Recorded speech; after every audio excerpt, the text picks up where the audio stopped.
இப்போ முந்தியெல்லாம் சிட்டியில் பணக்காரங்களுக்கு ஹார்ட் அட்டாக் வந்ததுன்னாங்க. இப்போ வந்து ஏழைகளுக்கும் வருது, கிராமத்திற்கும் உண்டு. ஏன்னா அனைவரும் டென்ஷன் வாழறாங்க. ஒன்று சொன்னால் ஆச்சரியப்படுவீங்க. இந்தியர்களுக்கு மாரடைப்பு பார்த்தீங்கன்னா அமெரிக்கா, ஐரோப்பாவில் இருக்கிறவங்க 4 மடங்கு, சைனாவில் இருக்கிறவங்க 10 மடங்கு, ஜப்பானை விட 20 மடங்கு இந்தியர்களுக்கு பாதிப்பு. ஒருவரும் 10க்கு கீழே மகிழ்ச்சி ஒன்று குறைந்தாலும் ஹார்ட் அட்டாக் வந்துடும். மகிழ்ச்சியாக இருக்கும்பொழுது என்டார்ஃபின், மகிழ்ச்சியாக இழக்கும்போது அட்ரினலின், கார்டிசால், அது ரெண்டும் சுரக்கும் பொழுது எல்லா வியாதிகளும் வர வாய்ப்பு உண்டு. அதை மாற்று கருத்தில்லை. இப்போ முந்தியெல்லாம் சிட்டியில் பணக்காரங்களுக்கு ஹார்ட் அட்டாக் வந்ததுன்னாங்க. இப்போ வந்து ஏழைகளுக்கும் வருது, கிராமத்திற்கும் உண்டு. ஏன்னா அனைவரும் டென்ஷன் வாழறாங்க. இப்போ பிறக்கிற குழந்தை பேசுகிற முதல் வார்த்தையை டென்ஷன் பண்ணாதீங்கன்னு சொல்லுது. ஏனெனில் பெற்றோர்களை பார்த்து, இது முக்கியமாக ஒன்று சொல்ல விரும்புகிறேன் இந்த இடத்துல. இதை பார்த்து நீங்கள் ரொம்ப புரிஞ்சுக்கலாம். இந்த ஸ்லைடை பாருங்களேன் பிரவீன். ஓகே, இதை பாருங்கள், தெரியுதுங்களா? இதில் வந்து இந்த கோடு வந்து 0 மகிழ்ச்சியற்ற நிலை, இந்த கோடு 10 மகிழ்ச்சியோடு இருக்குது. நீங்கள் எந்த கோட்டில் இருக்கீங்க, எந்த லெவலில் இருக்கீங்க நீங்கள் சொல்லுங்கள். இந்த 0 to 10 எதில் இருக்கீங்க?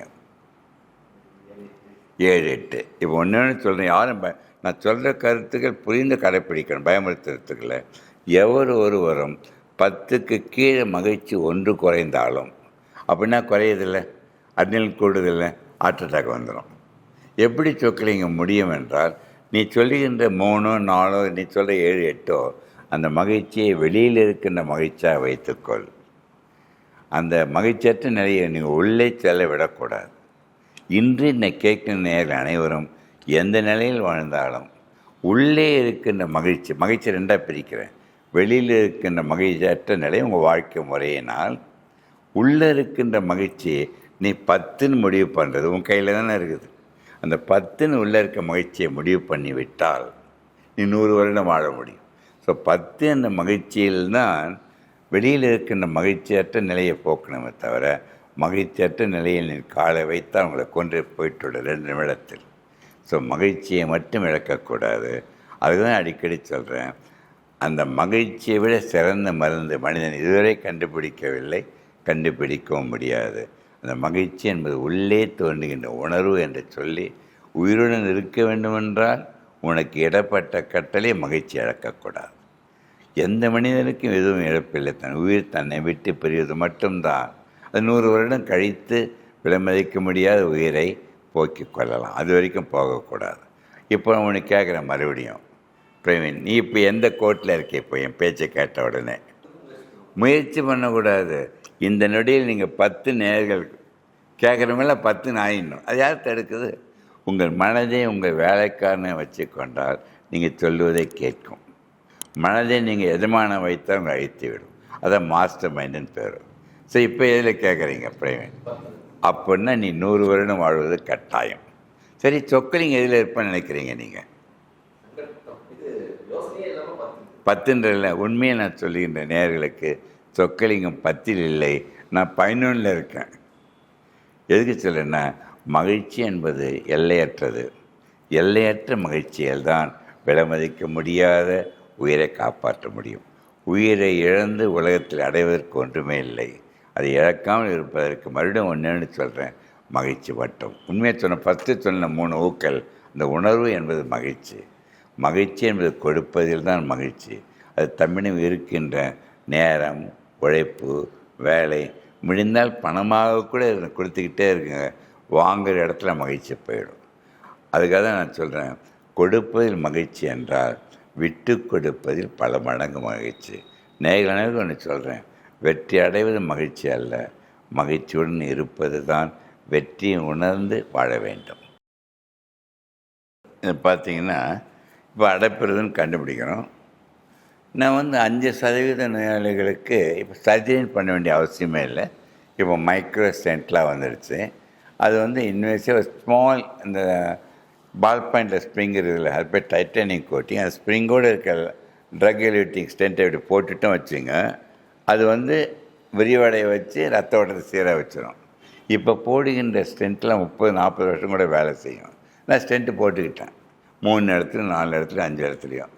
ஸ்டென்ட்டு போட்டு நிறைய பேர் பைபாஸ் சர்ஜரி பண்ணவங்களும், ஸ்டென்ட்டு போட்டவங்களும் அது பர்மனன்ட் க்யூர் நினச்சிடுறாங்க. ஆனால் ஸ்டென்ட்டு போட்ட பிறகு வாழ்க்கை முறை மாற்றாத மறுபடியும் அந்த 3 ஊக்களை கடைப்பிடிக்கிறேன்னா ஸ்டென்ட்டுக்குள்ளேயும் பிளாக் வரும், ஸ்டென்ட்டுக்கு மேலேயும் கீழே பிளாக் வர தடுக்க முடியாது. நீங்கள் எந்த வைத்தியம் பண்ணுங்கள். இப்போ சமீபத்தில் மிகச்சி ஜீன் தெரப்பி வரப்போகுது. ஹார்ட்டையே நீங்கள் புதுசாக பொருத்தி வைக்கிறீங்க. டிரான்ஸ்பிளான்ட் அது ஹார்ட், இது ஆர்டிஃபிஷியல் அது ஹார்ட் டிரான்ஸ்பிளான்ட் எது பண்ணாலும் சரி, வேல்வு பொறுத்தினாலும் சரி, பைபாஸ் சரி, ஸ்டென்ட் போட்டாலும் சரி, எவ்வளவு ரூபாய் செலவழித்து பண்ணினாலும் அனைத்தும் தற்காலிகம் என்று உணர்ந்து இந்த வாழ்க்கை முறையை மாற்றி அமைச்சிட்டு அந்த பயன் 100 வருடம் வாழ முடியும். நிறைய பேர் பார்க்குறேன், இந்த டென்ஷன் வந்ததுனால நான் ஹார்ட் அட்டாக் சொன்னேன்ல, ஹார்ட் அட்டாக் வந்துன்னு ஒரு டென்ஷன் ஆகிடுது. அந்த டென்ஷன் ஆனோன்னா மறுபடியும் என்ன ஆகுது, மறுபடியும் அட்டாக் வரும். ஸோ எது நடக்கின்றதோ நம்ம உயிரோடு இருக்கிறது உயிருக்கு நன்றி சொல்லி அந்த நிலையும் உள்ளே போகிற மகிழ்ச்சி 10 ஆக்கிட்டிங்கன்னா எல்லாத்தையும் சரிப்படுத்த முடியும். ஒன்று சொன்னால் ஆச்சரியப்படுவீங்க, இந்தியர்களுக்கு மாரடைப்பு பார்த்திங்கன்னா அமெரிக்கா ஐரோப்பாவில் இருக்கிறவங்க 4 மடங்கு, சைனாவில் இருக்கிறவங்களுக்கு 10 மடங்கு, ஜப்பானை விட 20 மடங்கு இந்தியர்களுக்கு பாதிப்பு. அதுவும் முக்கியமாக இந்தியாவில் பாருங்களேன், இந்தியாவில் வளர்ந்த மாநிலம் இருக்குதுல்ல, தமிழ்நாடு, கேரளா, மகாராஷ்டிரா, அவங்களுக்கு பல மடங்கு இருக்குது. ஸோ இந்தியர்களுக்கு ஆல்ரெடி ஏன்னா அந்த உணர்வு முறை உடற்பயிற்சியில் சரியாக வைக்கிறதில்ல. இந்தியாவிலிருந்து வெளிநாட்டில் போய் செட்டில் ஆகிறாங்கள, அவங்க வெளிநாட்டில் போய் செட்டில் ஆகிறது குழந்தைங்கள இங்கே இருக்கிற பெற்றோரை விட்டுட்டு அவங்க மைக்ரேட் பண்ணி போகிறாங்க. அந்த மைக்ரேஷன் செப்பரேஷன் அவங்களுக்கு டென்ஷன் கொடுத்துடுது. அங்கே போய் நல்லா சம்பாதிக்கிறாங்க. சம்பாதிக்கிறதெல்லாம் சாப்பாட்டுக்குன்னு சொல்லி எல்லாம் ஃபாஸ்ட் ஃபுட்டை சாப்பிட்டு தனக்குன்னு ஒரு நேரம் ஒதுக்காமல் இருக்கும் பொழுது இங்கே வேலை செய்கிறவங்களை விட அங்கே போய் வேலை செய்யும் பொழுது அவங்களுக்கு டென்ஷன் 3 மடங்கு ஆகிடுது. ஸோ அதனால தான் இங்கேருந்து மாரடைப்பு வரவங்களை விட என்ஆர்ஐங்களுக்கு அதிக அளவில் மாரடைப்பு அதிகம் வருது, சின்ன வயசுலேயே வருது. ஸோ நான் சொன்னிக்கின்ற 3 மந்திரங்கள் சொன்னல, உணர்வு, உணவு, உடற்பயிற்சி, இது நீங்கள் எல்லாம் முக்கியமாக கடைப்பிடிக்கணும். அந்த உடற்பயிற்சியில் முக்கியமாக என்ன தெரியுமா, இப்போ உங்களை ஒரு கேள்வி கேட்குறேன், எத்தனை இதயம் இருக்குது எல்லாருக்கும் மனிதர்களுக்கு நீங்கள் சொல்லுங்கள். ஒரு இதயம்னு சொல்லுங்கள். உலகம் இப்போ சமீபத்தில் அமெரிக்காவில் நியூயார்க்கில் 18,000 கார்டியாலஜிஸ்ட் பேசினேன். அவங்கள கேள்வி கேட்டேன், எத்தனை, எல்லாம் ஒரு இதயம் தானே சொன்னாங்க. நான் இன்றைக்கி சொல்கிறேன், ஒவ்வொரு மனிதனுக்கும் 3 இதயங்கள். ஒரு இதயம் இது, 2வது 3வது இதயம் ரைட்டு கெண்டக்கால் இதயம், லெஃப்ட்டு கெண்டக்கால். ஸோ பெரிஃபரலில் இருக்கிற ஹார்ட் காஃப் மசில். அந்த 2 காஃப் மசிலை நீ ஆக்டிவாக வச்சிட்டு இருந்தால் தான் காலில் இருக்கின்ற ரத்தம் பம்ப் பண்ணி இந்த இதயத்துக்கு போய் அந்த இதயம் சீராக இயங்கும். வெளிநாடு போகிறவங்க அனைத்தும் காரு எல்லாத்தையும் ரிமோட் எல்லாமே இருக்கணும், எக்ஸசைஸ் எல்லோரும் போயிடறாங்க. ஸோ உடற்பயிற்சி எம்மையாது. இந்த காற்றும் உணவு மாதிரி உடற்பயிற்சி, நடக்கணும், நீந்தணும், ஓடணும், எதுனாலும் நீங்கள் டைனமிக்காக ஆக்டிவாக இருக்கும் பொழுது இந்த இதயம் சீராக இருக்க முடியும். அதை விட மிக முக்கியமாக நேர்களை சொல்கிறேன், தூக்கம் எந்த காரணத்தை கொண்டு 7 மணி நேரம் தூங்குறதை குறைக்கக்கூடாது. படுத்தவுடன் 7 நிமிடத்தில் தூங்கணும், 7லேருந்து 8 மணி நேரம் தூங்கணும். அந்த உணர்வு, உணவு, உடற்பயிற்சி சொல்லணும். தூக்கம் ரொம்ப தூங்கும் பொழுது மட்டும்தான் உங்கள் எல்லா உறுப்புகளும் ரீஜெனரேட் ஆகும். இதுவரை 60 வருடம் என்னுடைய இதயத்துறையில் ஒரு நோயாளிக்கு கூட தூக்க மருந்து கொடுத்ததில்லை. தூக்கம் வர வேண்டுமென்றால் துக்கம் ஒன்று இருக்கக்கூடாது. அந்த தூக்கம் பொழுது தான் மெலட்டோனின் ஹார்மோன் சுரந்து எல்லா உறுப்புகளையும் ரீஜெனரேட் ஆகி உங்கள் எல்லா ஹாப்பி ஹார்மோனை சுரக்க வச்சிடுச்சுன்னா நீங்கள் 100 வருடம் கடந்து வாழும். அதான் அடிக்கடி சொல்கிறேன், தூக்கமும் மகிழ்ச்சியும் ஒரு பட்டாம்பூச்சி மாதிரி. அது பிடிக்கப்பட உங்களை விட்டு ஓடிக்கிட்டே இருக்கிறேன். நீங்கள் மகிழ்ச்சியாக இருந்தால் அந்த தூக்கம் அது உங்களை அடையணும்னு சொல்கிறேன். அதான் அனைவருக்கும் சுருக்கமாக சொல்ல விரும்புகின்றேன். இதை பாருங்களேன், இது என்ன பார்க்குறீங்க இப்போது பிரவீன், சொல்லுங்கள். இது ஒரு கால்குலேட்டர், வாழ்க்கை ஒரு கணக்கு. என்ன தெரியுமா, நல்லதை கூட்டி கெட்டதை கழித்து அறிவை பெருக்கி நேரத்தை சீராக வகுத்து நீ சமநிலையில் வாழ கற்றுக்கொண்டால் எந்த நிலையிலும் மகிழ்ச்சியுடன் வாழ்ந்தால் நீங்கள் 100 வருடம் வாழ்வது கட்டாயம். அதுக்காக தான் ஒன்று சுருக்கமாக சொல்லி நான் முடிக்கின்றேன். இது என்ன பார்க்குறீங்க, இது ரெயின்போ. ரெயின்போவை வானவில்லை ரசிக்காத மக்கள் இருக்க முடியாது. வாழ்க்கை ஒரு வானவில். நம் அனைவரும் தோன்றி மறைவோம். வானவில்லை கிட்ட போனால் தொட முடியாது, வானவில்லை கிட்ட போனால் பார்க்கவும் முடியாது. உங்கள் வாழ்க்கையை வெளியிலிருந்து பாருங்கள். வானவில் இருக்கின்ற நிறங்கள் 7 நிறங்கள் இருக்குதுல. ஃபஸ்ட்டு உணர்வுக்கு வச்சுக்கிட்டேன். உணர்வுனா எண்ணங்கள். அது 7 எண்ணங்கள் என்ன தெரியுமா?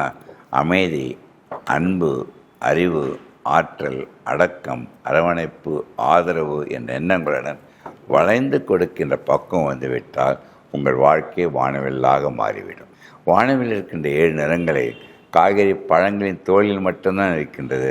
தோலுடன் சாப்பிட கற்றுக்கொள்ளுங்கள். வானவில் இருக்கின்ற 7 நிறங்களில் ஒரு ஏரோபி எக்ஸசைஸ். வானவில் இருக்கின்ற முக்கியமானது வாழ்க்கையை நீங்கள் தியானத்தில் வாழ்க்கை நடத்துங்கள். அந்த உணர்வு உடற்பயிற்சியை கடைப்பிடித்தால் 100 வருடம் வாழ முடியும். சொக்கலிங்கம் வேதாந்தம் பேசாதே, கடைப்பிடிக்க மாட்டேன் என்று முடிவு பண்ணால் அப்பொழுது உங்கள் வீட்டில் வானவில் இருக்கும். எப்படி தெரியுமா? எல்லா வியாதிகளுக்கும் நிறங்கள் பல மருந்துகளாய் சாப்பிட்டு கொண்டே இருக்க வேண்டும். சொக்கலிங்கம் சொல்லுவது அனைத்தும் மருந்தெல்லாம் மருத்துவம் என்பதில் மாற்று கருத்தில் என்று கூறி நிறைவாக நான் சொல்லுகின்ற கருத்து, please avoid hurry worry curry to get buried. உங்கள் வாழ்க்கையை நீங்கள் நிர்ணயித்து வாழ வேண்டுமே தவிர மற்றவர்களை காப்பி அடித்து வாழ்க்கையின் இனிய பயணத்தை பந்தயமாக மாற்றிக்கொள்ளாமல் அந்த பந்தயம் என்ற வாழ்க்கையில் நுழையும் பொழுது உங்களை இழக்க நேரிடும் என்பது மாற்று கருத்து இல்லை என்று கூறி நான் சொல்லுகின்ற கருத்து நீங்கள் கடைப்பிடிப்பு மட்டுமல்ல, கேட்கின்ற நேயர்கள் அனைவரும் உங்கள் குழந்தைகள், உறவினர்கள், நண்பர்கள் அனைவருக்கும் கடைப்பிடிக்க வைத்துவிட்டால் உலக மக்கள் அனைவரும் நலமுடன் வளமுடன் வாழ வழி செய்ய முடியும் என்று கேட்டுக்கொண்டு விடைபெறுகிறேன். நன்றி, வணக்கம்.